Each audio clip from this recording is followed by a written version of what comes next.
Hello everyone. तो हम कर रहे थे कक्षा 10वीं का 10वां चैप्टर, जिसका नाम है प्रकाश परावर्तन तथा अपवर्तन।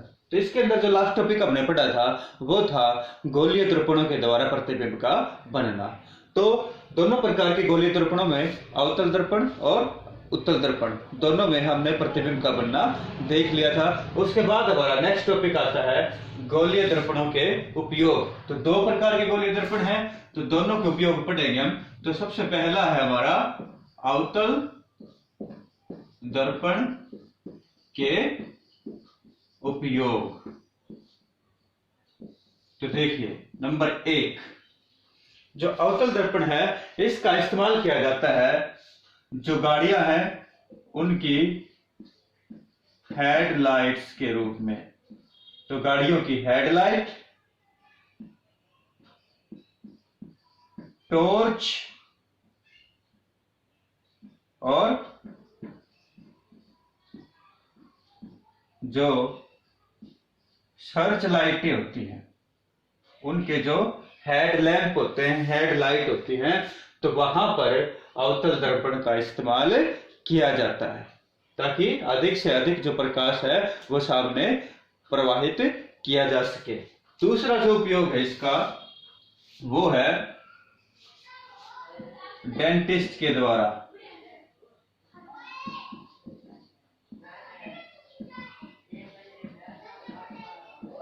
डेंटिस्ट के द्वारा, डेंटिस्ट क्या होते हैं? डेंटिस्ट होते हैं दंत चिकित्सक भी इनको कहते हैं। तो जो दंत चिकित्सक हैं, डेंटिस्ट है, दांतों के डॉक्टर हैं, तो वो मरीज के दांतों का बड़ा प्रतिबिंब, उसका बड़ा प्रतिबिंब देखने के लिए इसी प्रकार से किसका इस्तेमाल करते हैं? अवतल दर्पण का इस्तेमाल करते हैं। तो ये होगा इसका दूसरा उपयोग। इसका तीसरा उपयोग है, देखिए यहां पर दो उपयोग करे हमने, हेडलाइट और सर्च लाइट के रूप में, और दूसरा डेंटिस्ट के द्वारा भी इसका इस्तेमाल किया जाता है। और तीसरा जो उपयोग है इसका वो देखिए सेविंग मिरर के रूप में, सेविंग दर्पण या सेविंग मिरर के रूप में इसका इस्तेमाल किया जाता है। तो जो शेविंग मिरर होता है, शेव वगैरह बनाने की नाई की दुकान में, तो वहां पर भी बड़े प्रतिबिंब के लिए किसका इस्तेमाल किया जाता है? अवतल दर्पण का इस्तेमाल किया जाता है। और नंबर 4 सोलर भट्टियों में। तो सोलर भट्टियों के अंदर भी किसका इस्तेमाल होता है? अवतल दर्पण का इस्तेमाल किया जाता है। तो आपके सिलेबस में प्रमुख 4 उपयोग हैं। नंबर 1 हेडलाइट, टॉर्च और सर्च लाइटों में, डेंटिस्ट के द्वारा दांतों के बड़े प्रतिबिंब प्राप्त करने के लिए, सेविंग दर्पण के रूप में, और सोलर भट्टियों में भी किसका? अवतल दर्पण का उपयोग किया जाता है। उसके बाद आता हमारा उत्तल दर्पण। उत्तल दर्पण के उपयोग। तो देखिए जो प्रमुख रूप से उत्तल दर्पण का एक ही उपयोग है। तो देखिए यहां पर है जो पहले टॉपिक हमने पढ़ा था उत्तल दर्पण के द्वारा प्रतिबिंब का बनना, तो उसमें देखा था हमने कि उत्तल दर्पण के द्वारा सीधा प्रतिबिंब बनता है और हमेशा वस्तु से छोटा प्रतिबिंब बनता है। तो यहां पर वाहनों के जो भी गाड़ियां हैं, मोटरसाइकिल है, बाइक है, तो उनके वाहनों के पश्च दर्पण के रूप में, पश्च दर्पण मतलब यहां पर साइड मिरर के रूप में, तो उनके गाड़ियों में, बाइकों में जो साइड वाला शीशा होता है, साइड वाला जो दर्पण होता है, वह कौन सा होता है? उत्तल दर्पण होता है, ताकि एक बहुत बड़े क्षेत्र का पीछे की तरफ जो वाहन आ रहे हैं उनको देखने के लिए, तो उनका, जो कि मैंने आपको बताया कि उत्तल दर्पण छोटे प्रतिबिंब बनाते हैं, तो ज्यादा से ज्यादा व्हीकलों को, ज्यादा से ज्यादा वाहनों को जो पीछे आ रहे हैं उनका प्रतिबिंब किसके द्वारा? ड्राइवर को द्वारा आसानी से देखा जा सके। तो इसके लिए इसका इस्तेमाल होता है। तो पश्चात जो दर्पण है वाहनों में, उसमें उत्तल दर्पण का इस्तेमाल किया जाता है। तो ये थे किसके? उत्तल के और अवतल दर्पण के उपयोग। उसके बाद जो प्रमुख टॉपिक आता है हमारा, जो बहुत इंपॉर्टेंट है, क्योंकि उसके बाद जो न्यूमेरिकल आएंगे वो न्यूमेरिकल इसके बिना हम सोल्व नहीं कर सकते हैं, उनको इसके द्वारा ही सोल्व किया जाएगा, इन्हें हल किया जा सकता है।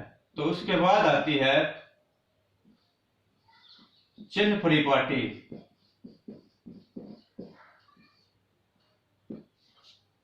किसकी है चिन्ह परिपाटी? गोलीय दर्पणों की। तो चिन्ह परिपाटी किस में पढ़ रहे हैं हम? गोलीय दर्पणों में। तो गोलीय दर्पणों में चिन्ह परिपाटी किस प्रकार से चिन्हों का इस्तेमाल किया जाएगा। तो देखिए टॉपिक पूरा होने के बाद आपको समझ में आएगा कि चिन्ह परिपाटी क्या होती है। देखिए ये है, कौन सा दर्पण बनाया है मैंने? अंदर की तरफ वक्रित है, ये दर्पण का ध्रुव, ये फोकस और ये वक्रता केंद्र। तो यह है अवतल दर्पण। अवतल दर्पण। तो अवतल दर्पण के अंदर देख रहे हैं हम। इसी प्रकार से उत्तल दर्पण के लिए भी यही परिपाटी इस्तेमाल में होगी। तो देखिए हमेशा चिन्ह परिपाटी को हम यहां से स्टार्ट करते हैं। तो सदैव वस्तु दर्पण के बाईं ओर रखी जाती है। देखिए हमेशा वस्तु को क्या बोलते हैं?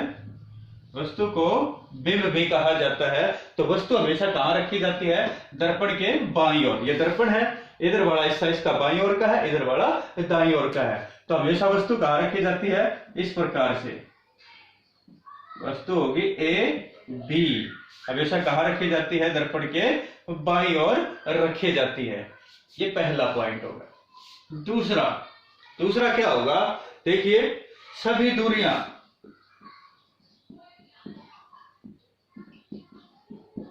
दूरियों का मापन किससे होगा? दर्पण के ध्रुव से। दर्पण के ध्रुव किससे दर्शाया जाता है? P से। सभी दूरियों का मापन दर्पण के ध्रुव P से किया जाता है। तो इसका मतलब ये हुआ कि कोई भी दूरी मापनी है हमने तो किससे स्टार्ट करना है? P से मापना, उसको शुरू करना है। दर्पण के ध्रुव से मापना, उसको शुरू करना है। तो ये मुख्य दो बिंदु। वस्तु को हमेशा बाईं ओर रखेंगे और सभी दूरियां किससे मापनी है? हमें दर्पण के ध्रुव P से मापनी है। तो नंबर 3, P से या दर्पण के ध्रुव से मापनी है सारी की सारी। बाईं ओर की दूरियां कैसे ली जाएंगी? नेगेटिव को क्या कहते हैं हम? ऋणात्मक। तो सारी दूरियां अगर मापते हुए हम P से या दर्पण से बाईं ओर जाते हैं मापते हुए, ऐसे मापते इधर आते हैं बाईं ओर, तो दूरी को कैसे लेंगे हम? माइनस लेंगे, उसको ऋणात्मक लेंगे। तो उसके आगे चिन्ह किसका लगाएंगे? माइनस का चिन्ह लगाएंगे, तो उसको माइनस लिया जाएगा। तो दर्पण से यहां से मापते इधर आ रहे हैं, बाईं ओर आ रहे हैं, तो दूरी की मापन के आगे क्या लिखेंगे? माइनस लगाएंगे, उसको हम ऋणात्मक लेंगे। नंबर 4, दर्पण से या दर्पण के ध्रुव से, सॉरी बाईं ओर तो हो गया था, दाईं ओर की दूरियां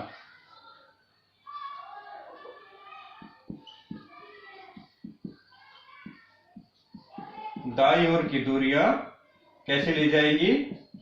पॉजिटिव मतलब धनात्मक। तो देखिए बाईं ओर आएंगे मापते हुए तो ऋणात्मक, और दाईं ओर जाते हैं तो सारी दूरियां कैसे ले जाएंगी? धनात्मक ले जाएंगी। अगर मापते हुए हमें किधर जाना पड़ रहा है? इधर जाना पड़ रहा है, तो दूरी कैसे ली जाएगी? धनात्मक ली जाएगी। तो 4 बिंदु हो गए। 5वां मैं यहां लिख देता हूं, यह हमारा मुख्य अक्ष है। वक्रता केंद्र और दर्पण के ध्रुव को दोनों तरफ बढ़ा देते हैं, हमारे पास क्या आ जाता है, मुख्य अक्ष आ जाता है। तो ये लाइन है मुख्य अक्ष। मुख्य अक्ष के ऊपर की दूरी या ऊंचाई बोलेंगे जिसको, तो मुख्य अक्ष के ऊपर की दूरी को क्या लेंगे, पॉजिटिव, इसको धनात्मक लिया जाएगा। जैसे मापते हैं मुख्य अक्ष है, वस्तु की दूरी मापनी है, तो कैसे लेंगे उसको, पॉजिटिव लेंगे, धनात्मक लेंगे। और इसी प्रकार से इसका लास्ट पॉइंट, मुख्य अक्ष के नीचे की ओर जो भी दूरी होगी उसको क्या लेंगे हम, नेगेटिव, तो उसको ऋणात्मक लिया जाएगा। ऊपर के लिए मुख्य अक्ष से ऊपर धनात्मक और मुख्य अक्ष से नीचे ऋणात्मक। जैसे यहां की ऐसे नीचे की तरफ है ए डैश बी डैश, तो इस ऊपर के लिए धनात्मक प्लस साइन लेंगे और नीचे के लिए ऋणात्मक लेंगे। तो इस प्रकार से दूरियों का मापन किया जाता है। एक बार से फिर से दोहराता हूं, बहुत ज्यादा इंपॉर्टेंट है ये, इसको अच्छी तरह से समझ के याद करना है, नहीं तो आगे का आपको समझ में नहीं आएगा, क्योंकि इसके बाद न्यूमेरिकल भी आएंगे और न्यूमेरिकल में शुरुआत ही चिन्ह परिपाटी से हम करते हैं। तो देखिए, सारी दूरियों का मापन किससे करना है, दर्पण के ध्रुव से करना है, पहला पॉइंट। दूसरा, दर्पण के ध्रुव से मापते हुए अगर हम बाईं ओर आते हैं, इस तरफ आते हैं बाईं दिशा की ओर, तो क्या करेंगे बताइए, ऋणात्मक लेंगे। दूरी को कैसे लेंगे, ऋणात्मक। तो इससे पहले वस्तु कहाँ रखी जाती है, बाईं ओर ही रखी जाती है। और बाईं ओर आएंगे तो सारी दूरियां दर्पण के ध्रुव से मापनी है, तो बाईं ओर आ रहे हैं तो दूरी क्या लेंगे, ऋणात्मक। तो इसका मतलब वस्तु की दूरी तो हमेशा कैसे ली जाएगी, ऋणात्मक ही ली जाएगी, क्योंकि दर्पण के बाईं ओर रखी जाती है और मापते हुए दर्पण के ध्रुव से आना है, तो इस बाईं ओर आना पड़ेगा और बाईं ओर की दूरियां ऋणात्मक ली जाएंगी। और दाईं ओर जाते हैं तो दूरियां धनात्मक ली जाएंगी। ऐसे पीछे की तरफ जा रहे हैं तो सारी दूरियां कैसे हो जाएंगी, धनात्मक हो जाएंगी। मापते हुए हम उधर जा रहे हैं तो उधर वाली धनात्मक, और मापते हुए इधर जा रहे हैं तो इधर वाली ऋणात्मक। और पांचवा पॉइंट, मुख्य अक्ष के ऊपर की ओर, जैसे ऊपर की ओर था, ऊपर की ओर गए तो दूरी कैसे लिया हमने, धनात्मक, पॉजिटिव लिया। और लास्ट पॉइंट, मुख्य अक्ष के नीचे की ओर, जैसे ये नीचे की ओर है, इसको क्या लेंगे, ऋणात्मक, माइनस लेंगे। तो इस प्रकार से यह चिन्ह परिपाटी है, यह बहुत ही ज्यादा इंपॉर्टेंट है, तो इसको अच्छी तरह से आप याद करोगे। तो ये 6 पॉइंट है चिन्ह परिपाटी के, और यही चिन्ह परिपाटी किसके लिए, उत्तल दर्पण के लिए भी इस्तेमाल होती है। दोनों के लिए क्या है, ये दोनों के लिए समान है। यहाँ चित्र हमने उत्तल दर्पण का बनाया है, चाहे उत्तल का बनाए, उत्तल में भी इसी प्रकार के जो चिन्ह परिपाटी है वह उपयोग में लाई जाती है। उसके बाद है हमारा अगला टॉपिक,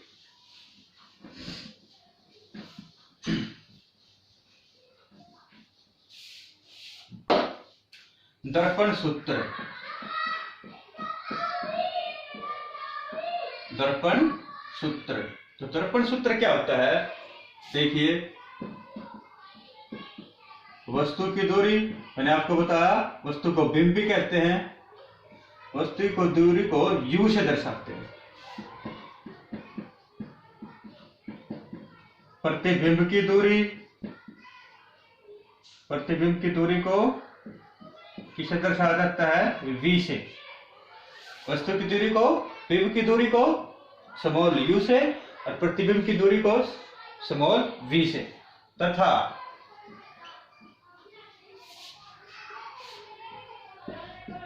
दर्पण की,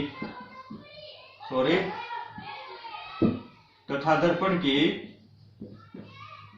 फोकस दूरी, और दर्पण की फोकस दूरी को किससे दर्शाते हैं हम, स्मॉल f से दर्शाते हैं, के बीच संबंध दर्शाने वाले के बीच संबंध दर्शाने वाले सूत्र को दर्पण सूत्र कहा जाता है। तो देखिए किसे कहते हैं दर्पण सूत्र?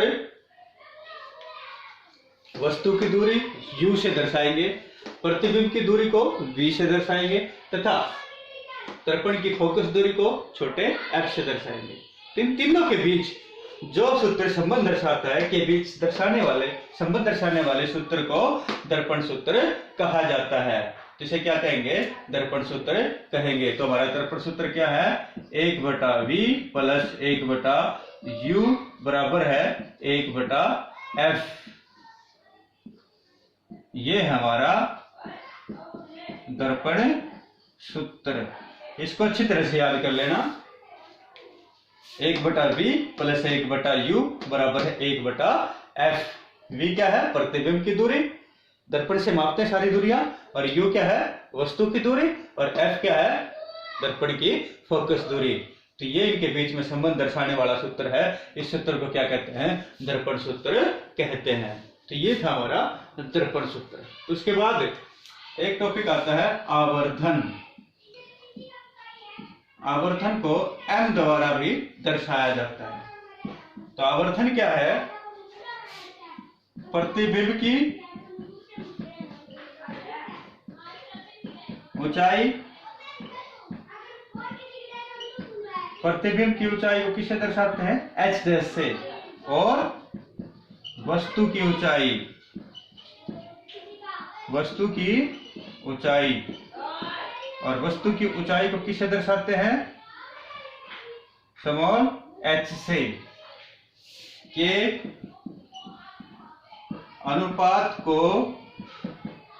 अनुपात को आवर्धन कहा जाता है।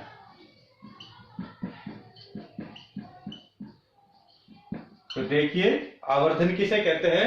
प्रतिबिंब की ऊंचाई को h डैश से दर्शाएंगे और वस्तु की ऊंचाई को h से दर्शाएंगे। तो प्रतिबिंब और वस्तु की ऊंचाई के अनुपात को क्या कहते हैं? आवर्धन कहते हैं। तो इसको इंग्लिश के अक्षर छोटे m के द्वारा, स्मॉल m के द्वारा प्रदर्शित किया जाता है। तो स्मॉल m क्या है? h डैश बटे h। और मैंने आपको बताया h डैश क्या है? प्रतिबिंब की ऊंचाई, और h क्या है? वस्तु की ऊंचाई। तो इसको हम v और u के रूप में भी, v मतलब प्रतिबिंब की दूरी और वस्तु की दूरी के अनुपात के रूप में भी प्रदर्शित कर सकते हैं। दूसरा इसका सूत्र हो जाएगा m बराबर है -v बटे u। तो देखिए ये होगा आवर्तन h डैश बटे h, प्रतिबिंब की ऊंचाई, वस्तु की ऊंचाई सॉरी, और आवर्तन -v बटे u, -v दर्पण से प्रतिबिंब की दूरी, u दर्पण से वस्तु की दूरी। तो ये है आवर्धन। तो ये जितना आज हमने पढ़ा है इसको आप बिल्कुल अच्छी तरह से याद कर लेना, क्योंकि इसके बाद आएंगे न्यूमेरिकल। और जब तक आपको ये याद नहीं होगी चीजें, चिन्ह परिपाटी, दर्पण सूत्र और आवर्धन, आपसे एक भी न्यूमेरिकल सोल्व नहीं होगा, एक भी न्यूमेरिकल को आप हल नहीं कर पाओगे। और न्यूमेरिकल को हल करने के लिए आपको ये सारी चीजें याद करनी पड़ेगी। तो इसको अच्छी तरह से याद कर लेना। कल करेंगे हम न्यूमेरिकल। Thank you.